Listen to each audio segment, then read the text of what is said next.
EPICS is a community parent resource center, and our overall vision for the organization is that all children will flourish in healthy communities, families, and schools.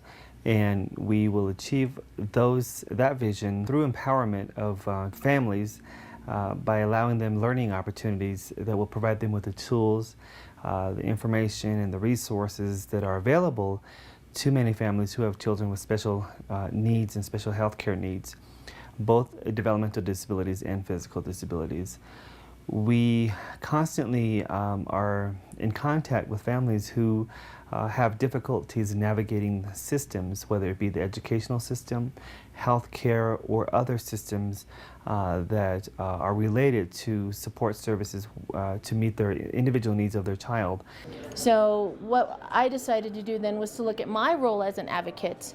How do I infiltrate the system, and what tools did I use to not only advocate for my son, but to make sure that, you know, there were other areas that families needed to know: discrimination, civil rights, and a number of those issues.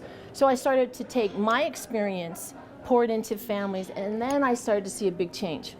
So I think one unique thing that EPICS brings is we are Native Americans, Native American trainers, Native American owned, and a majority of our staff have children either with disabilities. But we also understand how to maneuver the system, and we've done it ourselves.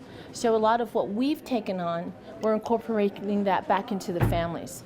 And we find that a lot of times parents, because they don't know the information or the rights that they have under certain laws that provide procedural safeguards, that they either give up or are taken advantage by the system. So we want to avoid all of that by making contact and providing these learning opportunities for families in our tribal communities. I took this school district through mediation.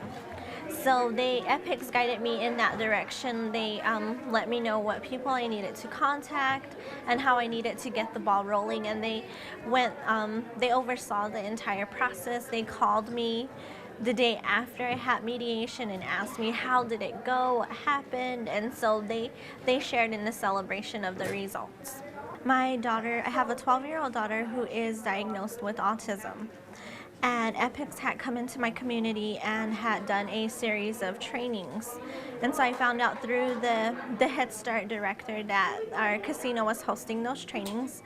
And so I proceeded to go, and ever since then I've attended basically all of their trainings, and right now I've done about 4 of their academies. The reason why I got myself involved with this EPICS project now, today, that I'm a vice chairman for EPICS project, and also the reason why I got myself involved with this whole thing, that I have a grandson that has disability, 7 years old now, and not only my grandson, but other relatives and friends in my community, the Acoma tribe, and all the kids that I have on the reservation that have disabilities. And that's why I got myself involved with this project today, and I'm still going, and I love this project. And the reason I'm here is because of my kids that are disability. They got homocystinuria. It's like a low protein that they have to have. They can't eat meat, beans, or other things. It's kind of hard for us. We have to order their food all the time, every monthly, and it's just this EPIC thing just brought a lot of things for information for me to take back home and take care of my kids. So then we started to look at some of the aspects of what our Indian education system, education in general, was doing to our families, and looking at some of those barriers and how do we alleviate that so that the workshops would penetrate further. So we used spirituality, and then we were looking, then once we used the spirituality in healing circles, then we started to see families take on a whole different role. And so then once they incorporated those tools, then we looked at family leadership. And then we created parent groups within little communities like in Laguna and Alamo. So we're hoping through those parent groups that parents will then know how to, one, gather their resources in their communities, and also help tribal systems understand what is special education. we're kind of having problems dealing with the school with special needs. IEPs and, you know, getting our stuff organized. We barely started getting organized. Son, who is 7, his name is Caden, he was the first that we've had to actually go through the process of trying to find services for him. At the beginning, it was just not knowing what was going on with him and having to look on our own for resources. We had to go out and ask questions about who, what, where, when, why is this happening, you know, where can we go, what can we do?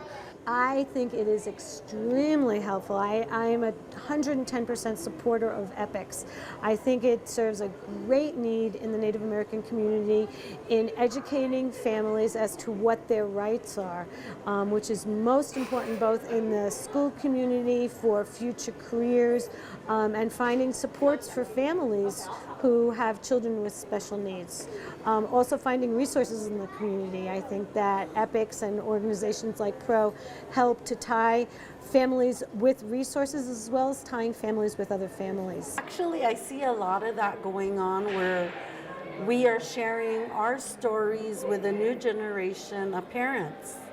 And I think that's really important that EPICS has the ability to get us together to have this way of networking and communicating, because you may think that you're home alone all by yourself, sitting there with your child with a disability and don't know what to do. Someone with special needs, I mean, their needs are different from others, but if you have someone with you talking about what you're facing, it makes it easier in life, I believe. You know, just being here at this conference, you know, we've learned a lot from the laws that we have, you know, as parents for our child, you know, to speak for our child, you know, we've learned a lot, you know, and just different experiences that other parents have had, you know, with the with similar conditions, you know. Yeah. You know, they've given us words of encouragement, you know, pointing us in the right direction, you know, and just let us know of what to expect, you know, what's still ahead. And, you know, it's been helpful, you know, it's opened our eyes, you know, and it's actually helped us and reassured us that we're not the only ones out there, that there are, you know, other parents that have, you know, with their kids that have some type of a special needs. And just to let you know that, you know, you're not the only parents out there. So you're not alone, you know, they kind of like makes you feel like you have extended family is what it makes you feel like coming to the conference. My thing would be to make friends at the conference, talk to other family members, not necessarily, you know, another family member who has your child's same diagnosis, because you'll find that no matter what the diagnosis is with parents, we all relate in the same possible way. We all want the same things for our children, and so form those bonds, because a lot of the times you will find that sometimes you just need someone to listen to you, someone to talk to when things go wrong, or when you want to celebrate what your child's accomplishments is to do that. Well, the real key to successful advocacy on behalf of parents is to link up and get hooked up with other organizations. So many parents are out there alone and feel that the problems are unique to them, to their child, their family, and they hunker down and get into a us against them mentality and don't realize that this person across the street on the other side of town is going through the exact same troubles, whether the child, their child has autism, the other one has cerebral palsy, and another one might have learning disabilities. The struggles are same, and it's not disability specific. And here with EPICS, it is even more significant because the Indian nation, so to speak, Navajo, Pueblo, whatever it might be, they're not only the same issues, but there's also cultural issues of not wanting to rock the boat. We felt like We're lost. We were overwhelmed with that also. When we first started going to IEP meetings, we didn't know anything about it. Yep. We felt like we were inadequate. We didn't know how to speak up or We don't know the law. how to speak out for our son, or what we were very concerned with all through that process was, how do we help our son? He needs help. And we're the only ones that can make sure that he receives the right kind of help to get through school. And another big problem would be how to get along in the world, socially and out there someday to be independent. So we really want to learn more about how to do the IEP process, which overlooks how they're helped in school. Find out what's out there, because there's all kind of stuff that you don't even know about. Different services. Like by this, I feel like it's helped us, especially like during the IEP process. And also helping, knowing what kind of law and needs, like what's required. What kind of questions to ask also. So. That's the main thing, is you have to go and find resources, because you're going to deal with a lot of people, like I said, that's going to tell you, you can't do this, or you can't have this, or you don't qualify for this. When clearly, if you keep on, you will find out that you in fact do qualify, that you can get information, that there are organizations and people out there willing to help you. But all you have to do is take the initiative to ask. There's just different organizations that are out there that will be able to help us, support us, in decision making to, funding. It's helped us out a lot. EPICS, I like it a lot, and we plan on this not being our first and only year, but we plan on coming back, years to come and try to get involved more. My good advice to them is, get involved, get information, get trained, so that way you'll know of what to do. Especially now, today, I try to get young parents involved, especially when it comes to IEP meetings, that so that way they will understand and what to do, what to ask, what kind of questions to ask, and because sometimes. If you're young, sometimes we're afraid or we're scared, embarrassed to talk about our Indian children. Advice to everybody, the people that are having disability or barely starting, please try to make it to this EPIC, or try to register yourself on EPICS, because it's a good thing.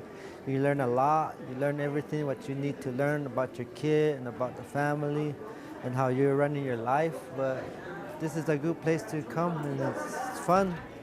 I love it here, and I want to come back next year, so I hope you guys take my advice and start coming back over here, and see you guys next year. EPICS is located in Albuquerque, New Mexico, but you can find us on the web at www.epicsproject.org, or give us a call toll-free at 888-499-2070.